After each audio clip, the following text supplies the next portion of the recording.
Assalamualaikum warahmatullahi wabarakatuh. Kita masuk di sesi terakhir perkuliahan kita pada pagi hari ini. Sesi terakhir juga di fisiologi sistem saraf. Jadi yang kita bahas hari ini itu adalah tentang fisiologi sensorik dan divisi eferen. Di fisiologi sensorik ini kita akan banyak membahas tentang indera, kemudian nanti sistem saraf otonom juga. Nah, ini panjang jadi mungkin akan ada beberapa rekaman. Ini tujuan pembelajarannya. Nah, sistem sensorik. Rangsang sensorik itu dia dibagi menjadi indera khusus dan indera somatik. Di mana indera khusus itu nanti terdiri dari penglihatan, pendengaran, pengecapan, penghidu, dan keseimbangan. Kemudian kalau indera somatik itu dia ada perabaan, suhu, nyeri, gatal, dan juga propriosepsi. Nah, jarasnya atau jalur sarafnya itu sama sih. Jadi kita pakai yang namanya potensial listrik atau potensial aksi. Nanti potensial listrik itu dia akan dihantarkan di sepanjang neuron sensorik sampai ke susunan saraf pusat. Sebenarnya rangsang sensoris ini banyak yang tidak kita sadari. Misal kita jalan gitu, kita sebenarnya tidak merasa melihat, tapi sebenarnya kita melihat. Nah, itu adalah salah satu contoh dari rangsang sensorik yang tidak kita sadari. Bentuk reseptor sensorik berbeda-beda, karena memang informasi yang didapat juga berbeda-beda. Jadi mulai dari ujung saraf bebas, berkapsul, atau bahkan sampai sel-sel reseptor khusus, terutama untuk penglihatan nanti ada sel kerucut sama sel batang, kemudian nanti ada juga sel penghidup. Secara keseluruhan ada 4 jenis reseptor sensorik berdasarkan pada kepekaannya. Jadi rangsang yang paling peka untuk reseptor tersebut apa? Ada kemoreseptor, ada mekanoreseptor, ada termoreseptor, ada fotoreseptor.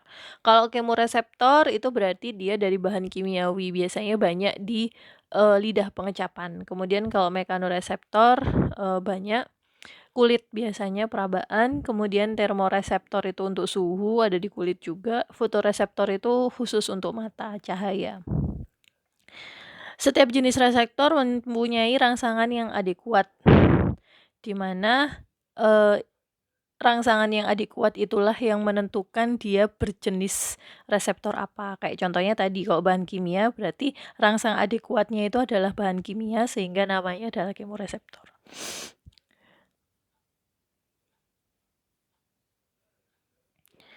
Nah, ini adalah bentukan-bentukan dari sensori reseptor. Jadi ada yang free nerve ending atau ujung saraf bebas, kemudian ada yang enclosed nerve ending, di mana dia dikelilingi oleh jaringan ikat, kemudian ada beberapa sel dengan reseptor khusus, hair cell kalau yang ini. Ini adalah tipe-tipe jenis reseptornya, ada kemoreseptor, mekanoreseptor, fotoreseptor. Nah, ini adalah rangsangnya.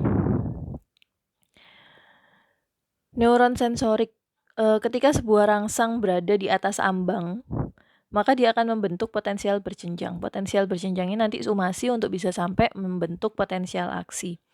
Nah, beberapa neuron sensorik dia dapat berkonvergensi untuk membentuk satu lapangan reseptif. Ini biasanya lebih banyak pada kulit. Nah, seperti ini. Jadi konvergensi itu seperti ini. Ini adalah propriosepsi. Jadi di sini sama di sini. Yang dirangsang itu adalah di sini sama di sini. Nah, itu nanti yang kerasa sakit itu adalah keseluruhan di sini nih.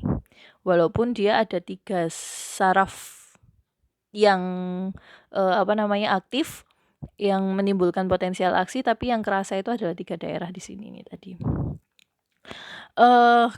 Ini yang dalam bentuk besar. Kalau yang dalam bentuk kecil itu seperti ini. Jadi misal yang dirangsang itu di sebelah sini sama di sini, maka nanti yang akan kerasa itu di sini kerasa, di sini kerasa, di sini kerasa, tapi dalam bentuk kecil-kecil. Nah, ini namanya adalah konvergensi. Ini nanti kita ngomong 2-point discrimination. Jadi dia akan bisa membedakan. Kalau yang ini dia tidak bisa membedakan. Jadi misal dikasih jangka gitu, kalau misalkan jaraknya memang cukup jauh, maka dia tidak akan terasa ada 2-point discrimination. Dia akan merasa bahwa dua-duanya ada 2 titik. Nah, kalau yang ini dia merasa ada 2 titik. Sementara kalau yang ini dia satu keseluruhan, hanya 1 titik saja. Itu maksudnya two point discrimination, akibat adanya lapangan reseptif tadi. Kemudian neuron sensorik ini informasinya diserahkan ke medula spinalis, jadi diteruskan sampai medula spinalis, kemudian diproyeksikan ke talamus dan dimasukkan ke daerah sensorik korteks cerebrum. Semua informasi sensorik kecuali penghidu. Kalau penghidu itu dia tidak melewati talamus. Nah, ini ya. Ini yang olfaktori. Ini yang olfaktori jalannya, kemudian ini yang nah ini kalau yang nose ini dia langsung masuk ke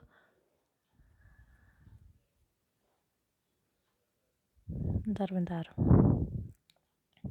Nah, ini dia nggak pakai ke talamus. Jadi talamus itu kan ini ya. Talamus itu ini. Nah, kalau misalkan yang mata itu masuk sini dulu. Lidah itu masuk sini dulu. Tapi kalau penghidu itu dia langsung masuk ke sini. Nah, jadi langsung dia masuk ke korteks cerebrinya. Keseimbangan juga dia masuk ke sini. Nah, ada yang namanya ambang perseptual. Ambang perseptual itu adalah tingkat intensitas rangsang yang diperlukan agar kita sadar mengenai sensasi tertentu. Jadi kalau misalkan ada beberapa orang yang dia diraba, itu dia nggak sadar kalau dia diraba. Dia ditusuk pun dia tidak sadar bahwa dia ditusuk. Nah, itu karena ada ambang perseptual kita yang berbeda. Ambang perseptual ini adalah tingkat intensitas rangsang. Mungkin seberapa cepat, seberapa besar, seberapa intensitas yang diperlukan agar kita sadar kalau misalkan memang ada sensasi itu. Nah, kalau modalitas itu dia waktunya, arahnya, kemudian komponen-komponen yang ada di dalam rangsangan itu tadi. Kalau sensasi khusus dihubungannya dengan reseptor kita namai labeled line coding. Nah, ada yang namanya inhibisi lateral, di mana inhibisi lateral ini dia akan meningkatkan kontras antara pusat lapangan reseptif dengan tepi-tepinya.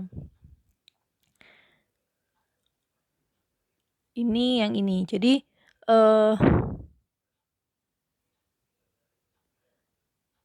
nah, otak kita itu biasanya menggunakan waktu untuk untuk melokalisasi bunyi. Biasanya yang masuk karena suara asal bunyinya itu dia lebih dekat dengan yang di sebelah kiri, maka di otak sebelah kiri itu sinyalnya akan sampai duluan. Sementara kalau yang di sebelah kanan dia akan lebih lama. Ini biasanya yang kita coba untuk mencari bunyi. Jadi misalkan gini, maka misalkan ada suara bunyi dari sebelah kiri, maka kita akan cenderung untuk melihat atau berarah ke sebelah kiri karena dia yang nyampe duluan sinyalnya. Nah, ini lateral inhibition. Jadi tadi yang lapangan reseptif tadi, ketika ada satu titik, kalau ini kan satu titik. Nah, ini nanti dia akan menyebar. Nah, ini akan menyebar ke sebelah sini, nah sampai di C. Walaupun mungkin potensial aksi atau neurotransmitter yang dikeluarkan di sini ini lebih banyak yang di titik yang kena tadi. Yang di samping-sampingnya sedikit, tapi dia masih merasakan nyeri. Nah, ini namanya adalah lateral inhibisi. Jadi nanti ini kan primary neuronnya. Jadi primary neuron dia masih merasakan nyerinya. Nah, tapi yang di secondary karena yang paling banyak itu adalah yang di tengah, maka nanti yang di tengah ini dia akan menginhibisi C sama A. Sehingga yang kerasa itu hanya di B. Jadi hasilnya yang diterima oleh otak itu sakitnya itu hanya di tengah saja. Padahal sebenarnya pada saat rangsangan itu masuk pertama kali di primary neuron sensory neuron itu ABC ini semuanya mengeluarkan atau mengalami potensial aksi. Seperti itu. Itu yang dimaksud dengan inhibisi lateral. Jadi neuron yang paling banyak mengeluarkan sinyal, dia akan menginhibisi sebelah-sebelahnya yang hanya sedikit mengeluarkan sinyal, sehingga kita akan tahu bahwa letak lokasi dari sinyal nyeri itu atau mungkin sensori yang lain itu dari mana. Itu namanya inhibisi lateral. Sandi, intensitas rangsang itu dia disandi oleh jumlah reseptor yang teraktivasi. Jadi semakin besar intensitasnya, maka reseptor yang teraktivasi akan semakin banyak dan potensial aksinya juga pasti akan semakin banyak. Ada dua reseptor, ada reseptor tonik dan juga ada reseptor fasik, di mana reseptor tonik ini dia akan melepaskan potensial aksi selama potensial aksi berada di atas rambang, sementara kalau fasik itu dia akan berespon terhadap perubahan intensitas rangsang, tetapi beradaptasi bila kekuatan rangsang tetap sama. Jadi kalau tonik itu dia akan terus meningkat, sementara kalau fasik itu dia baru akan berespon ketika dia ada perubahan intensitas. Jadi habis dari kecil intensitasnya kemudian dia membesar. Nah, itu fasik. Ini codingnya ya. Kemudian ini nah ini kalau tonik, sehingga tonik itu dia lebih lambat. Nah, ini karena potensial aksinya akan terus meningkat. Sementara kalau yang fasik itu dia akan lebih cepat beradaptasi terhadap perubahan. Jadi kalau fasik itu dia lebih ke arah adaptasi, kalau yang tonik itu sumasi atau penjumlahan. Mungkin itu dulu, kita lanjut di rekaman berikutnya tentang indera somatik. Terima kasih. Assalamualaikum warahmatullahi wabarakatuh.